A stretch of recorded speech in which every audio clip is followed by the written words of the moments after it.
We know that current flows through the conductors but not flows through the insulators. Now, which are called conductors, which are called insulators? Now, let us see. Which substance have free electrons in it and admits the current through it is called conductors. Which are called conductors? Which substances have free electrons in it and admits the current through it is called conductors. What are the example for conductors? All metals. Next, insulators. Which substances have no free electrons in it? It have no free electrons in it and not admits the current through it is called insulators. Which substance have no free electrons in it and not admits the current through it is called insulators. Number of examples are there. Few I am written on the board. Wood, glass, paper, rubber, plastic, granite, polythene. Oh, number of are there under the insulators. Okay, right. When the current is passing through the conductors, conductor have free electrons. Conductor has free electrons in it and current flows through it. Yes.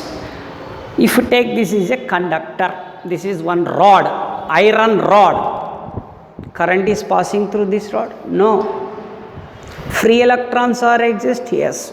How the free electrons moves in it? Randomly. Moves in all directions. In that one free electrons are present, moves randomly, but current is not present. When the current flows through the conductors, the current flows through the conductors, current flows through the conductor, when it ends, this ends. Otherwise you take this is another conductor, I am taken, it is another conductor. It is little bit big, it is a conductor. In that one free electrons are moves, not gives the current. But when the current flows, the ends, first end and second end. The current flows through the conductor, when it ends, first end and second end, ends is in uniform electric field. These ends are in uniform electric field or ends connected to the battery. These ends must be connected to the which one? Battery. Then only current flows. Battery is here, conductor is here, current not flows. We know the battery. The battery ends are connected to these ends. Then the current flows. Okay? The current flows through the conductor. Current flows through the conductor when it ends is in uniform electric field or ends of the conductor is in uniform electric field or the ends are connected to the battery. Then only we get the current. Okay, when the battery is connected to the ends of the conductor, current flows. For that or in this way, scientist Ohm, full name George Semen Ohm, scientist name George Semen Ohm, shortcut Ohm. Ohm is found one experiment result on the behalf of his name. It is called Ohm's law. What is the Ohm's law? When current is passing through the conductor, when the battery is connected, what will happen? That was explained. Now, at constant temperature, temperature is constant. Temperature is constant. At constant temperature, flow of current through the conductor. At constant temperature, flow of current through the conductor is directly proportional to the potential difference. Battery gives H1, potential difference, plus or minus, plus or minus, plus means high potential, minus means low potential, difference is there, yes. Battery plus, battery minus, plus means high potential, minus means low potential, high potential, low potential, difference is there. That's why potential difference. At constant temperature, flow of current through the conductor is directly proportional to the potential difference between ends of the conductor. Between ends of the conductor. This is called Ohm's law. What is Ohm's law? At constant temperature, flow of current through the conductor is directly proportional to potential difference between the ends of the conductor.